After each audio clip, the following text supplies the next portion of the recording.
para min a persoa que desde o punto de vista do deportivo, en ese aspecto, unha persoa que foi moi maltratada foi precisamente Fernando Vázquez.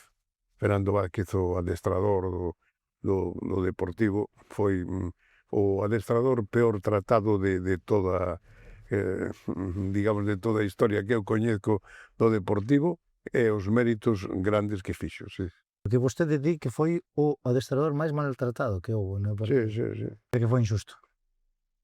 Pero moi injusto. Foi dúas veces maltratado, non?